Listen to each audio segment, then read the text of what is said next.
अस्सलाम वालेकुम, मैं हूँ मिस कराची वंस अगेन और आज मैं आप लोगों से अपनी लाइफ की स्टोरी जो है शेयर करूंगी।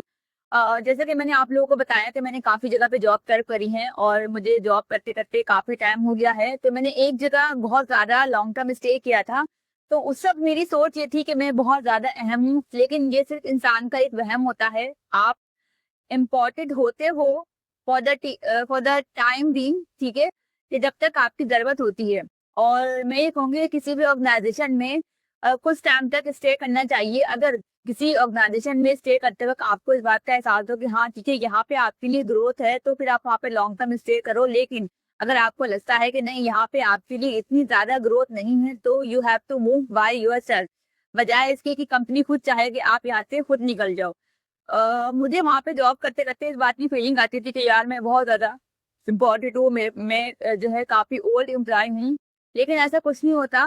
कंपनी जो होती हैं वो क्या करती हैं कि जैसे-जैसे आगे-आगे टाइम जाता है या वो खुद आगे ग्रो करती हैं, तो वो चाहती हैं कि उनका एम्प्लॉयी भी वैसा ही हो, ग्रो करने वाला।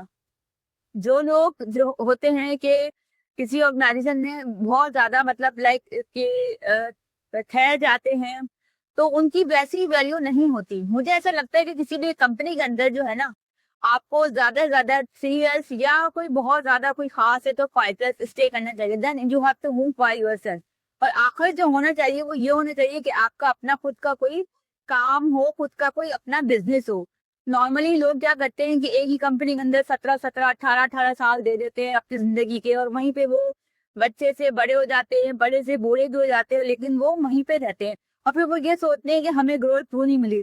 भाई आपने खुद ही अपनी ग्रोथ नहीं करी ना, कोई दूसरा आपको कैसे आगे लेके आएगा? क्यों? क्योंकि देखो जैसे-जैसे टाइम आगे जाता जाता है, चीज़ें चेंज होती रहती हैं और जब चीज़ें चेंज होती हैं तो कंपनी भी उस एम्प्लॉयी को प्रेफ़र करती है जिसमें बहुत ज़्यादा न्यू चीज़ें होती हैं, लाइक उसका वे ऑफ वर्किंग होता है, स्मार्ट वर्किंग या कुछ ऐसी ख़ास एबिलिटी या कोई ख़ास डिग्री होती है या कोई ख़ास स्किल होती है जिससे उस ऑर्गेनाइज़ेशन को ये फ़ील होता है कि हाँ, ये हमारे लिए बहुत ज़्यादा बेनिफिशियल है, तो वो उसको प्रेफ़र करती है।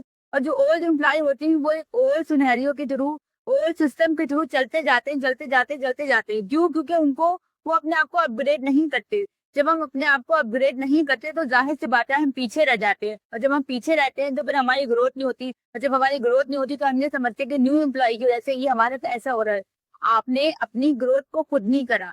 अपने आप को आगे लाने के लिए आपको खुद ही अपने आप पर वर्क करना पड़ता है। तो फिर मैं यही कहूँगी वन्स अगेन कि ये जो सेंटेंस होता है ना, ये हर वो एम्प्लॉई सोचता है कि हाँ भाई हम जो है यहाँ पे बैठे हुए हैं, काम कर रहे हैं काफ़ी सालों से, तो हम बहुत ज़्यादा इम्पोर्टेंट हैं।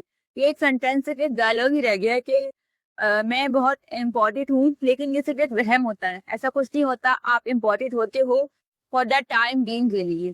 तो मेरी वीडियो आपको कैसी लगी? अगर आप मेरे जो है बात से इत्तेफ़ाक करते हैं, तो मेरी वीडियो को लाइक करें, सब्सक्राइब करें और कमेंट करके बताएँ कि आपका इस बारे में क्या ख़्याल है।